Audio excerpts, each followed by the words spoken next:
Hello नमस्कार साथियों, GCP science class में आपका हार्दिक अभिनंदन है। जैसा कि भाई हम लोग अध्ययन कर रहे हैं फिजिक्स और केमिस्ट्री के अनसॉल्व पेपर का।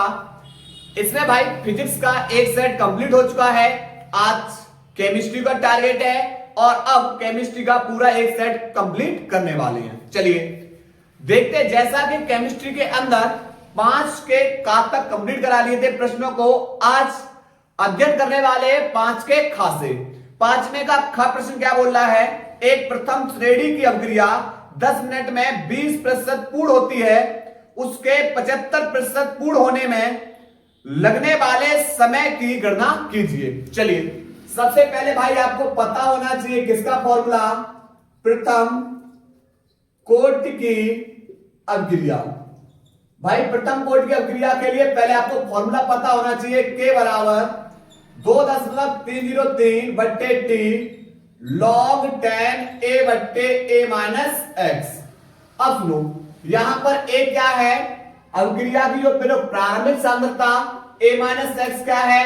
बची हुई सांद्रता। अब देखो t बराबर बेटा 10 मिनट में अभिक्रिया कितने परसेंट पूर्ण हो रही है? 20%। तो प्रारंभ में कितनी थी? जब 20% पूर्ण हो रही है तो प्रारंभ में कितनी थी? तो भैया आप बोलोगे प्रारंभ में कोई मात्रा होती है अपने आप में 100% होती है, ठीक। अब 10 मिनट में अभिक्रिया कितनी पूर्ण हो गई? 20%। तो फिर बची कितनी? तो a माइनस एक्स कितनी बचेगी? आप बोले सर 80% बचेगी। कितनी बचेगी? 80%।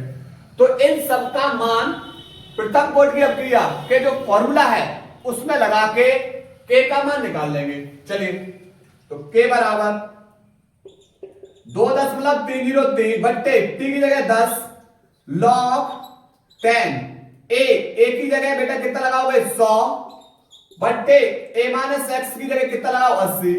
तो 20 पंजे 100 और 20 चौक 80।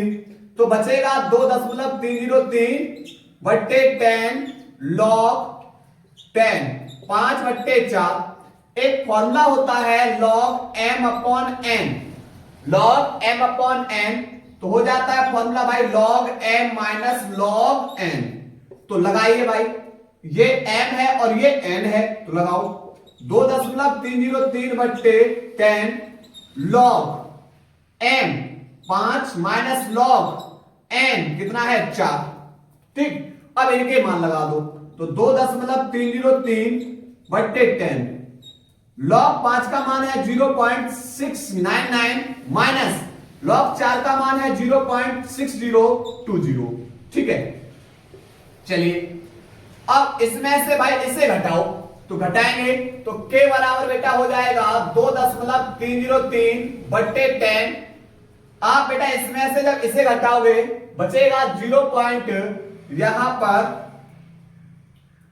0.699 दशमलव के नीचे दशमलव 6020 घटाएंगे 0790 तो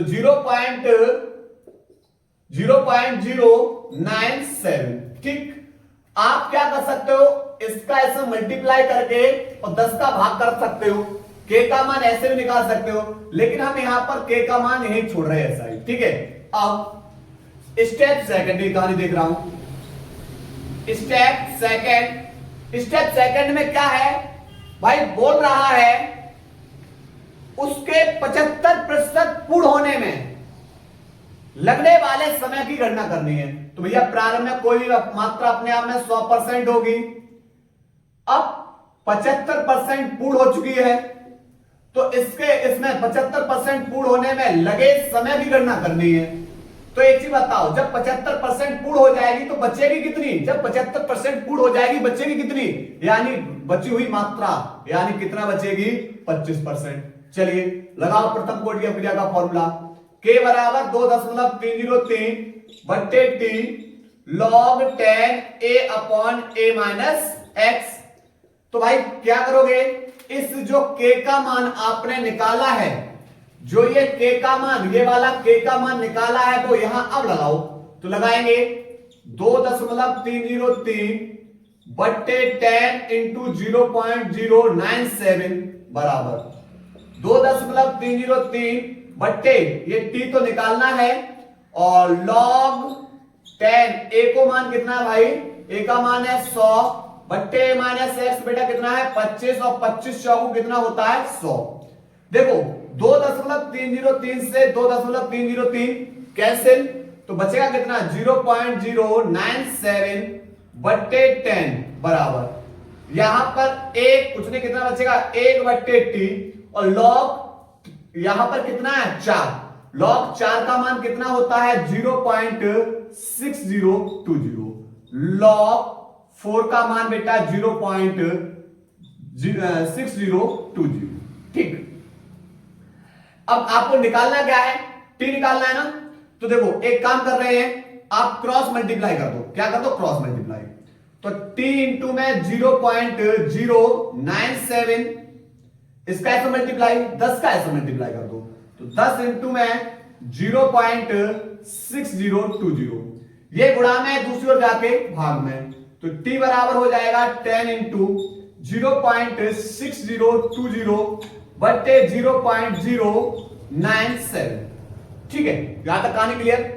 अब ऊपर 4 अंक दशमलव नीचे बेटा कितने अंक दशमलव है नीचे तो 3 है 1 0 और बढ़ा लो 4 अंक दशमलव से 4 अंक दशमलव कैंसिल और 1 0 से 1 0 कैंसिल बस 97 का भाग बेटा दे दीजिए आंसर आ जाएगा 97 का भाग 60 20 में देंगे 9 7 63 ज्यादा हो जाएंगे 9 छिक्के 54 देखता हूं 6 बार जाए 6 7 42 6 9 में 54 और 4 कितना हो जाएगा 54 और 4 58 6 7 42 और 6 9 में 54 और 54 4 कितना हो जाएगा 58 ठीक है बचेगा 0 यहां पर 2 और 0 अब यहां पर 0 का उतार ले लेंगे 9 दूनी 18 2 बार जाएगा देखो 2 7 14 2 9 18 और 1 19 बचेगा कितना भाई यहां पर बचेगा 6 अब 97 का भाग इसमें जाएगा नहीं 6 में 10 लगाओ 0 बढ़ा लो अब भी भाग नहीं जाएगा भाग टूटे बिंदी फिर 0 और 9 9 छिक्के 54 यानी 62.06 यहां जब मिनट है तो यहां पर भी हम क्या लिख देंगे मिनट ये हमारा आंसर आ गया ठीक है। नोट करिए भाई इस सवाल को नोट करिएगा।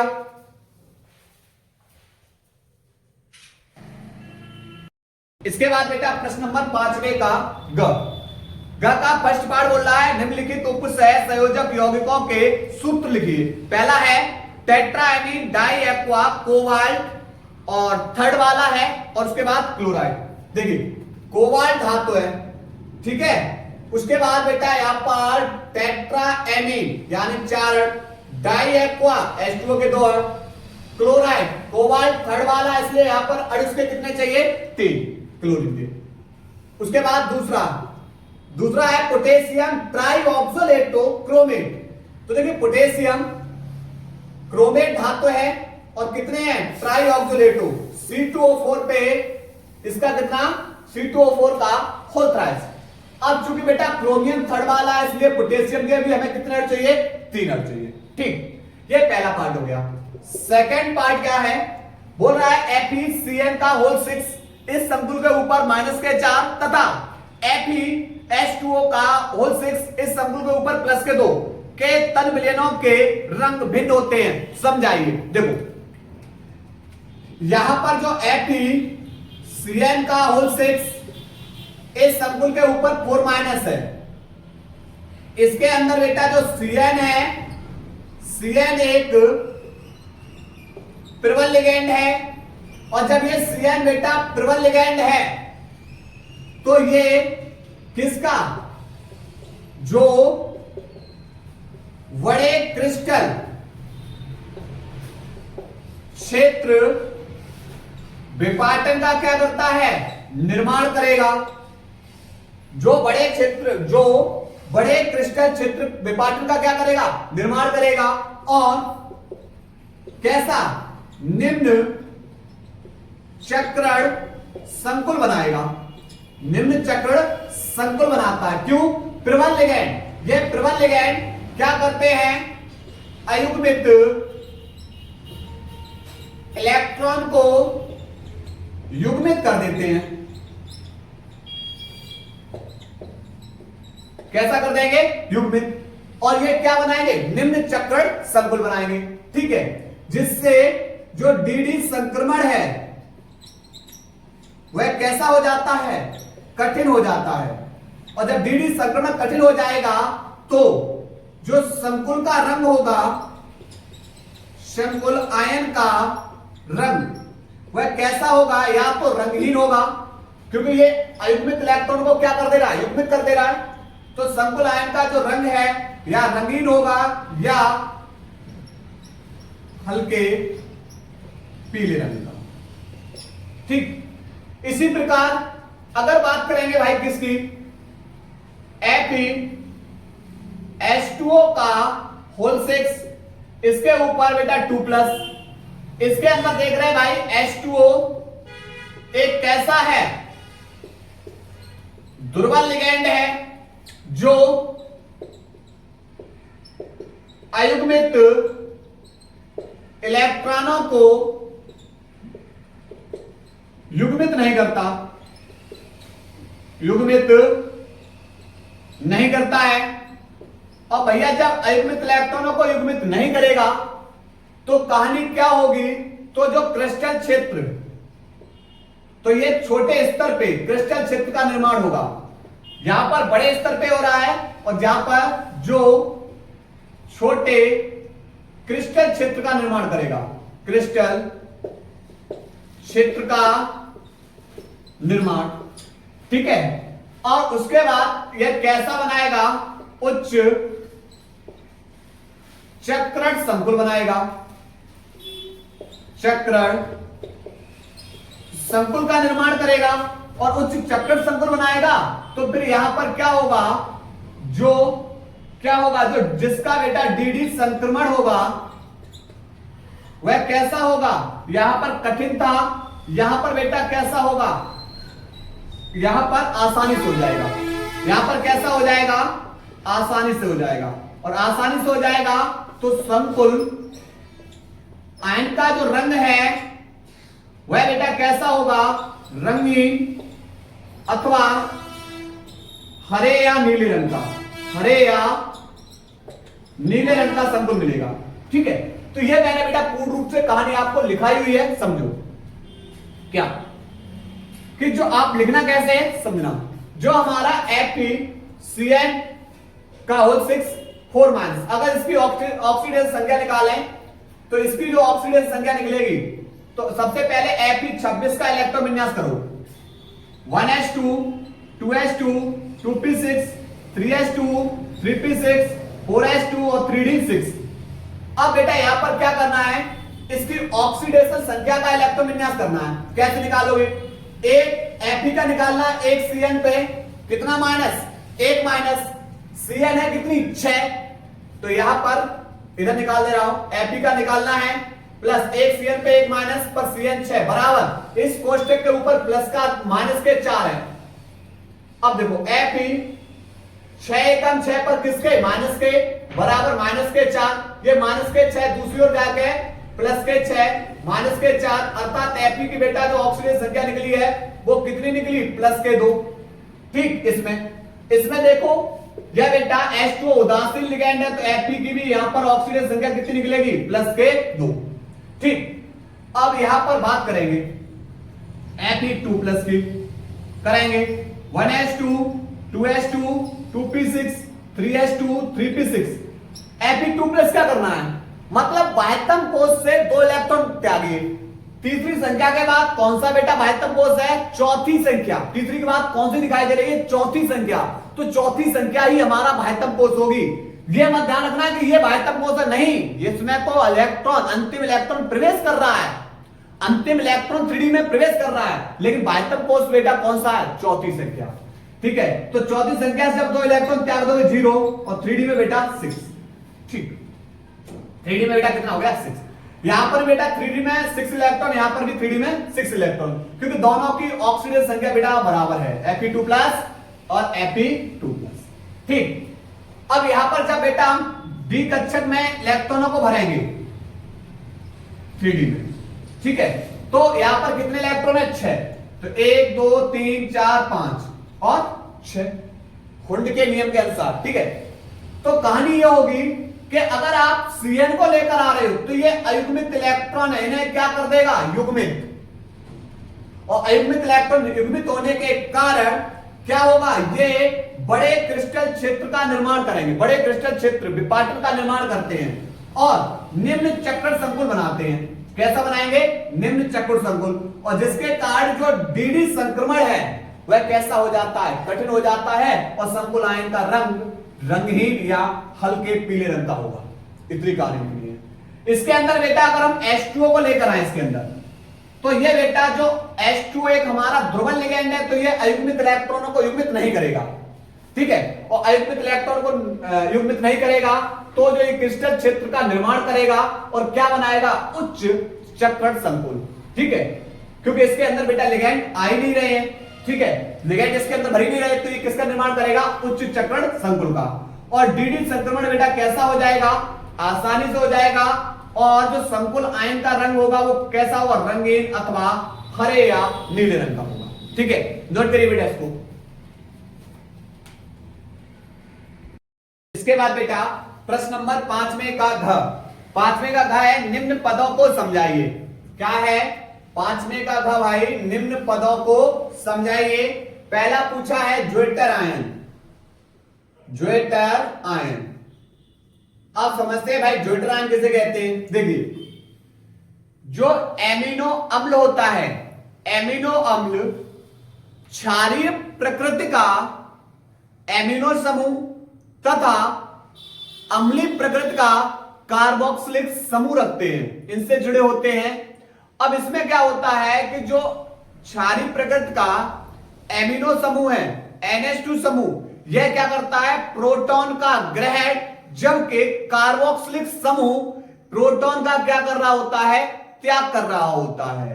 और इसके कारण जो द्विध्रुव बनता है इसी को क्या बोलते हैं, ज्वेटर आयन। देखो यहां पर एमिनो अम्ल हमारा बना होता है कार्बोक्सिलिक समूह है, ये कौन है हमारा, कार्बोक्सिलिक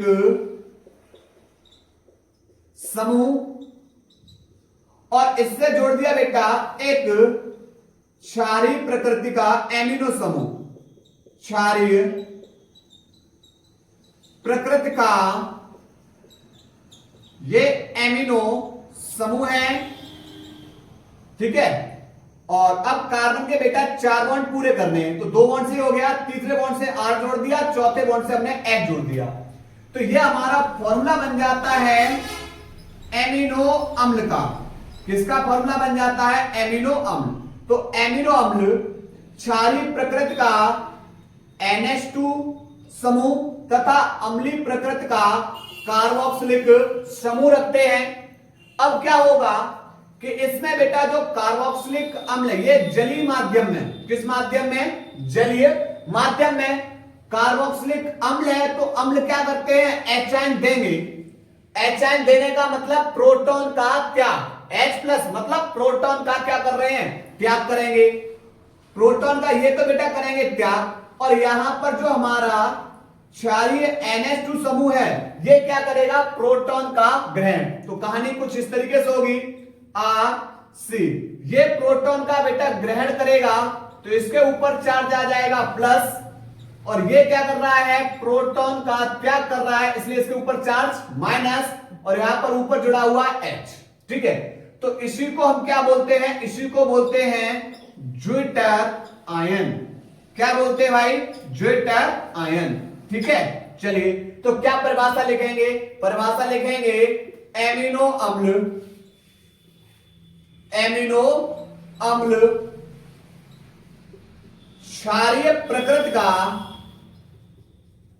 क्षारीय प्रकृति का एमिनो समूह,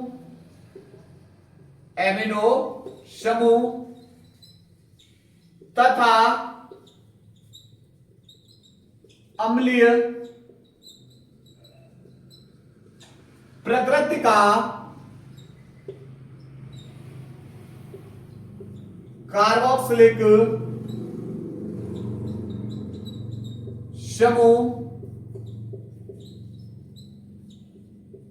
रखते हैं, कार्बोक्सिलिक समूह रखते हैं। जलीय माध्यम में, जलीय माध्यम में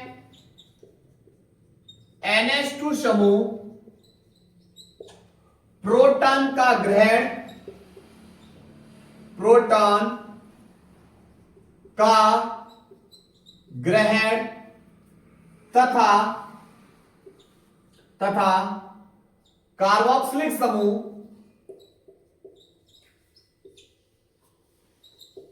प्रोटॉन का त्याग करते हैं, जिसके कारण एक द्विध्रुव आयन बनता है, जिसे ज्विटर आयन कहते हैं। क्या बोले भाई? ज्विटर आयन कहते हैं। ठीक है, नोट करिए भाई, इसको नोट करिएगा। इसके बाद बेटा सेकंड पार्ट इसका पढ़ने वाले हैं, वो है पेप्टाइड बॉन्ड। अब पेप्टाइड बॉन्ड किसे कहते हैं समझिए। जो अल्फा एमिनो अम्ल होते हैं ना, इसमें अल्फा एमिनो अम्ल में बहुत सारे अल्फा एमिनो अम्ल लेंगे। अब इनको आपस में क्या करेंगे? जोड़ेंगे। तो जोड़ेंगे कैसे भाई? एक अल्फा एमिनो अम्ल का अगर आपने कार्बोक्सिलिक समूह लिया है तो दूसरे का बेटा कौन लेंगे? NH2 एमिनो समूह। आपस में बेटा जुड़ेंगे, सहयोग करेंगे, आबंध बनाएंगे और इनके बीच में बनने वाले बॉन्ड को तुम क्या बोलते हैं? Peptide bond. कैसे समझो? अल्फा एमिनो अम्ल कैसे बनाओगे भैया? यहां पर ये जो COOH समूह है जिस कार्बन से जुड़ा हुआ है वह हमारा कौन सा? Alpha carbon. और अल्फा कार्बन से अगर हमने NH2 समूह को जोड़ दिया तो ये अल्फा एमिनो अम्ल। अगर बीटा कार्बन से NH2 समूह जोड़ दिया, बीटा एमिनो अम्ल। गामा कार्बन से बेटा अगर हमने किसको जोड़ दिया? NH2 समूह को, तो गामा एमिनो अम्ल। ठीक है, तो यहां पर अब इसके बेटा बचे हुए बॉन्ड पूरे कर लो। यहां पर मैंने दोनों जगह बेटा किसको जोड़ दिया? H को ही जोड़ दिया। आप R को जोड़ दो, कुछ भी बेटा। ठीक है, तो यहां पर आप H की जगह R को भी लिख सकते हो, ध्यान रखना। तो ये बन गया अल्फा एमिनो अम्ल, ये अल्फा एमिनो अम्ल। अब ये अल्फा एमिनो अम्ल बेटा बहुत सारे एक लग इकाइयां लेंगे। देखो यहां पर इसे लिखो NH2 NH2, फिर बेटा C के पास बेटा 2 H है, फिर COOH प्लस, फिर लिखा आपने बेटा NH2, यहां पर CH2, फिर COOH। आगे और लिखते चले जाओगे, प्लस NH2 CH2 COOH, इस तरीके से।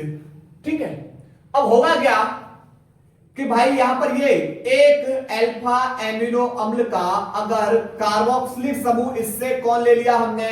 OH, तथा दूसरे अल्फा एमिनो अम्ल का NH2 समूह से हमने बेटा किसको ले लिया? H। हमने किसको ले लिया? H। और ये सब के सब कौन है? हमारे अल्फा एमिनो अम्ल हैं। कौन है भाई? सब के सब अल्फा एमिनो अम्ल। ठीक है, तो यहां से बेटा H, एमिनो समूह से H, ये हमारा कौन है? एमिनो समूह, इससे H, और ये हमारा कौन है? कार्बोक्सिलिक समूह, इससे बेटा कौन? OH। किसको बाहर कर देंगे? आप बोलो सर ये तो H2 बाहर हो गया। कौन बाहर हो गया? H2। ऐसे यहां से बेटा OH, यहां से आप ले सकते हो H को NH2 समूह से, तो कौन बाहर हो जाएगा? H2। इसी प्रकार यहां से बेटा OH और NH2 समूह से किसको ले लेना है? H, बाहर कर देंगे। ठीक है, बाहर करने के बाद अब बेटा जो CO और NH के बीच में बॉन्ड बनेगा, CO और NH के बीच में जो बॉन्ड बनेगा, इसी बॉन्ड को ही तो भैया बोलते हैं क्या? क्या बोलेंगे? Peptide bond. क्या बोलेंगे? Peptide bond. ठीक है, तो कैसे बनेगा समझो। इसकी रिएक्शंस को नीचे कर रहा हूं। यहां बचा बेटा NH, ये श्रृंखला आप बेटा इसके आगे और जोड़ सकते हो। फिर सिंगल बॉन्ड में CH2C, कार्बन ऑक्सीजन बीच में डबल बॉन्ड होता है, फिर सिंगल बॉन्ड में N, इससे जुड़ा हुआ है नाइट्रोजन से जुड़ा हुआ हाइड्रोजन, फिर CH2, फिर C, डबल बॉन्ड में O, और इससे जुड़ेगा बेटा यहां से OH, यहां से H बाहर हो गया, यहां नाइट्रोजन से जुड़ेगा H, फिर CH2, C डबल बॉन्ड में O, इसी तरीके से बेटा श्रृंखला आगे चली जाएगी।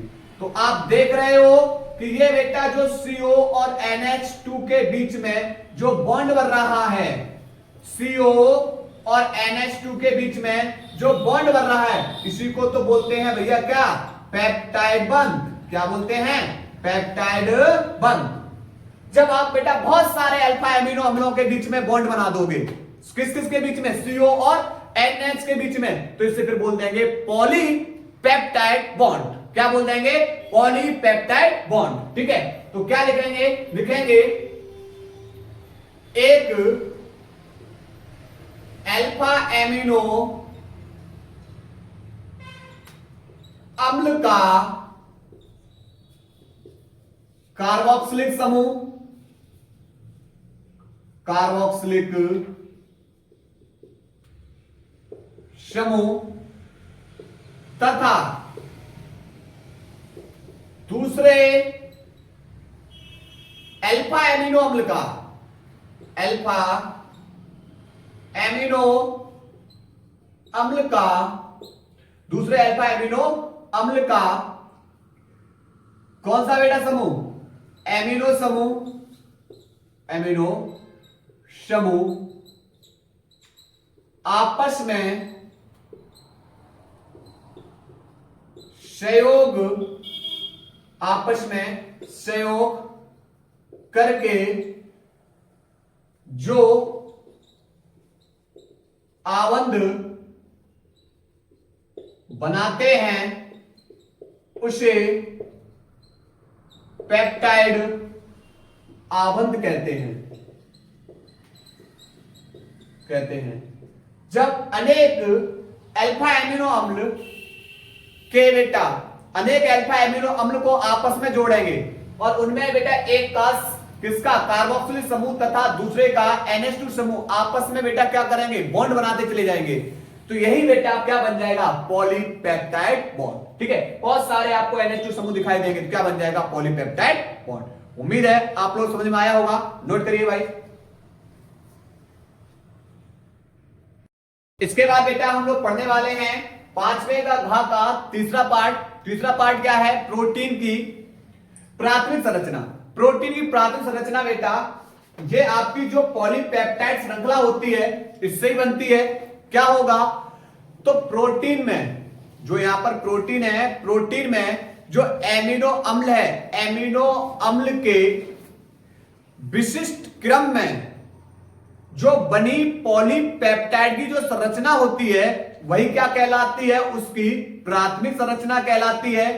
अगर हम एमिनो अम्ल के गुणों में परिवर्तन कर दें तो इससे क्या होगा, प्रोटीन के गुणों में भी क्या हो जाता है, परिवर्तन हो जाता है। चलिए लिखेंगे, क्या लिखेंगे, किसी प्रोटीन में एमिनो अम्ल के विशिष्ट क्रम में बनी पॉलीपेप्टाइड संरचना या पॉलीपेप्टाइड श्रृंखला, पॉलीपेप्टाइड श्रृंखला उसकी प्राथमिक संरचना, प्राथमिक संरचना बनाती है, बनाती है एमिनो अम्लों के, एमिनो अम्लों के गुणों में परिवर्तन, एमिनो अम्लों के गुणों में परिवर्तन प्रोटीन के गुणों को परिवर्तित कर देता है, प्रोटीन के गुणों को परिवर्तित कर देता है। क्लियर? नोट करिए भाई, इसको नोट करिएगा। इसके बाद बेटा चौथा है पॉलीसैकेराइड। अब पॉलीसैकेराइड किसे कहेंगे?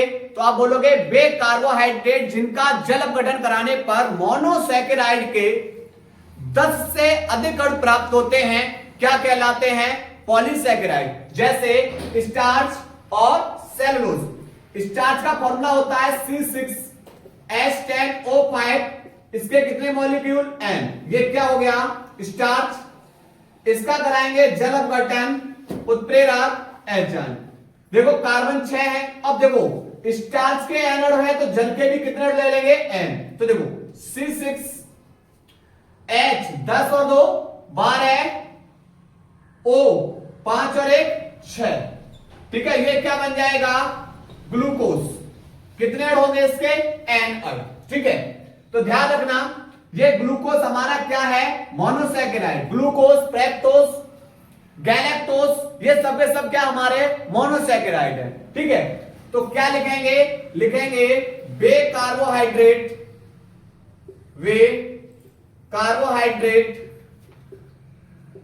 जिनका जल अपघटन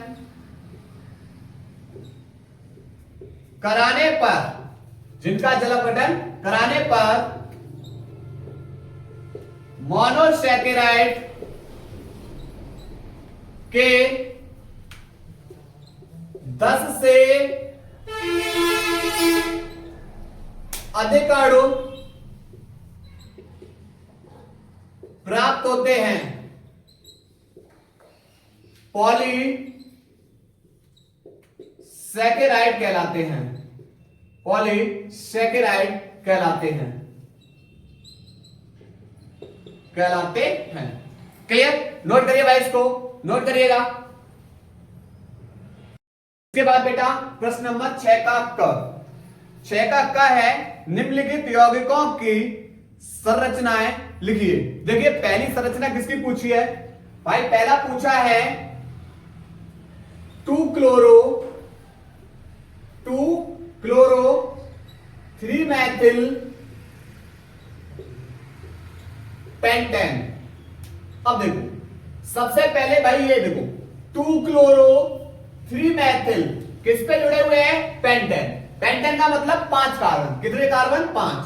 1 2 3 4 और 1 5। नंबर डाल दो, चाहे आप आगे से पीछे से कहीं से भी।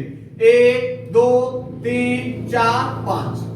अब सुनो, तो यहां पर कौन से पे? दूसरे पे जुड़ा हुआ है क्लोरो, तो 2 क्लोरो।